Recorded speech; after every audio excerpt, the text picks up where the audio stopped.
Hi everyone, this is Aaron for Zolotech, and we're going to unbox and take a first look at the brand new Droid Ultra. This comes in at $199 with a 2-year contract on Verizon. It's kind of the Motorola-fied version of the Moto X, since Google owns Motorola now. So let's go ahead and take a look at some of the specs and what's inside the box. Let's open up the Droid Ultra, slide this out here, and you can see the Verizon branding on it.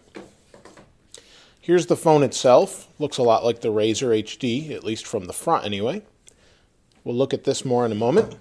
Inside we have paperwork. It says Ingress. And then let's see what's underneath here. So let's get underneath. There's a little tab here. And we've got the typical paperwork. Get to know your phone. Important consumer information, product safety and warranty. We also have our USB to micro USB connection, and we have our AC wall adapter to USB. Let's first talk about the specs. It comes with a 5-inch display with a 1280 by 720 pixel resolution with 294 pixels per inch. It also is an AMOLED display, and what they've done with this phone is actually allow it to light certain parts of the display instead of the whole display to allow it to save battery. So if I pick it up, it will turn the clock on, just to give you a quick idea of what's going on, and then you can unlock it from there. If there's a message, it will let you know, and it only lights that part of the display, unlike an LCD that has to light the entire display. So it does save you some battery there. The battery inside, though, is 2130 milliamp hours. It's good for 13 days of standby, and in my usage, gets through a full day. I had a little bit of a concern there yesterday, but it ran for 18 hours with no problem whatsoever, and I had 40% battery life left with normal use. I also used it with my Google glasses tethered to them, and it still didn't drain it all the way. So overall, it's a pretty good battery. I wasn't sure at first, though. It has a 10 megapixel camera on the rear. It records in 1080p at 60 frames per second. It also has a forward-facing 2 megapixel camera on the front. The phone itself, you can see, has a really nice display on the front, looks good, and the whole thing is made of this Kevlar material. They also claim it's the thinnest LTE phone, and it is pretty incredibly thin. On the side, you can see we have the power sleep wake button, volume button. Then on the bottom, we have our micro USB port. On this side, we don't have anything. And on the top, we have a 3.5 millimeter headphone jack. The volume button also serves as the SIM card slot. You actually can just reach in here and pull this out. It's a nano SIM that they've fit inside and then worked it into the volume button. It works okay, but occasionally this volume button sticks if it's not seated just right. There's also a speaker on the back here, and on the side there's a little pinhole for speaker as well. The other specs inside that we didn't talk about are the processor. That's something Motorola has worked on specifically to get long battery life out of. It's called the Motorola X8, and it's a dual-core 1.7 gigahertz processor. What they've done to kind of help that along is add a 400 megahertz quad-core graphics processor with 2 gigs of RAM. Then it has 16 gigs of internal storage. There is no expandable storage. It runs Android 4.2.2, and that's not the latest version, but they've done a good job and it works really well. You'll see here if I unlock it, we have the command center, as Motorola calls it, that displays weather, battery, and gets you easy access to your settings, things like that. And you can see I just took it off a battery, charge not too long ago. But the overall functionality is neat. The clock looks neat. Not really anything spectacular or new there, really. The display of the Droid Ultra is really pretty oversaturated. The colors do look great, but they're definitely more vibrant, I guess, than they really should be. That's probably not going to be much of a problem for most people, as, like I said, it looks great and everything kind of pops on the screen. The phone comes with some pretty neat applications built in. One of those is Motorola Migrate. I actually used this. It gave me a suggestion to use it. And what it does is migrates all of your settings from another Android phone directly to this phone. It takes care of text, call, SIM contacts, media, volume and screen brightness. It doesn't take care of your email accounts, so you'll have to add those separately, but everything else, it works really well. I've been using the Nexus 4, and what you do is you set it up on the Nexus 4, download the app in the Google Play Store, and then it'll put a barcode on here that you scan with the phone you're moving away from, and then it just auto-transfers everything.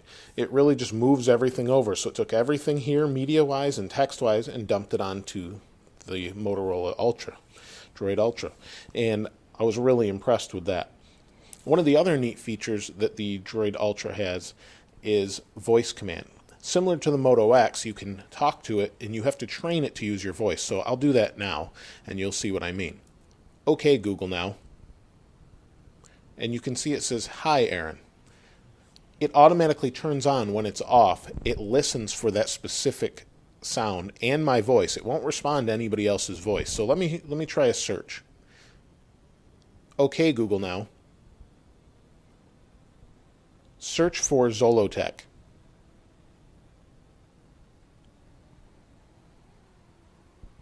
And you can see it got my voice no problem, and there's my webpage and my YouTube channel and some other things on there. And it worked really well, no problem whatsoever. It's surprising how well it works, and you can do other things with it too. Let me show you that quick. I'll turn it back off. Okay, Google now. Help me.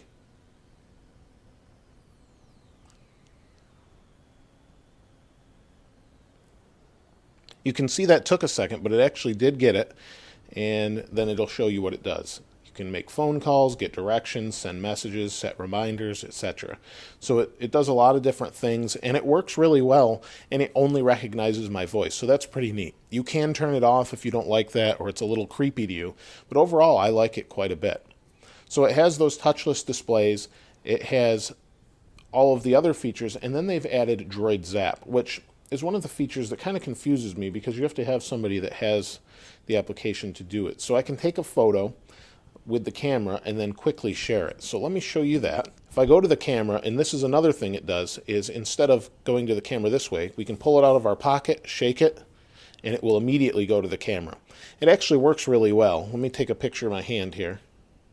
I can swipe to the other side and then immediately share it by using 2 fingers and swiping up on the photo, and you see it says share instantly and send photos or videos to people around you by swiping. So you have to have another Droid device in order for that to work, or the application. So it's not really something I found that was really useful, but it is on there, so if you know other people with Droids, you can use that.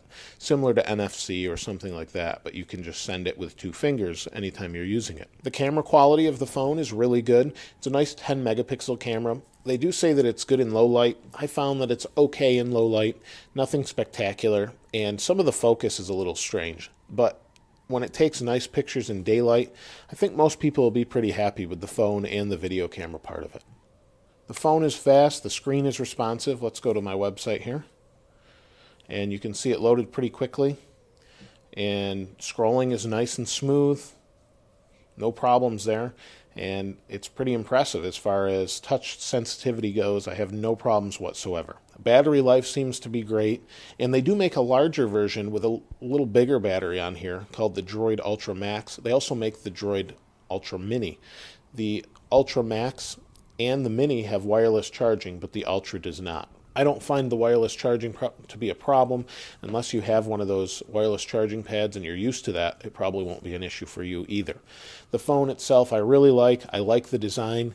It feels good in the hand. It's not too big, and it's really decent on battery. I was really impressed by that. The one downside, it doesn't have the best reception compared to other phones, where I get maybe 3 or 4 bars with some phones. I get 2 with this phone. I'm not sure what the difference is there.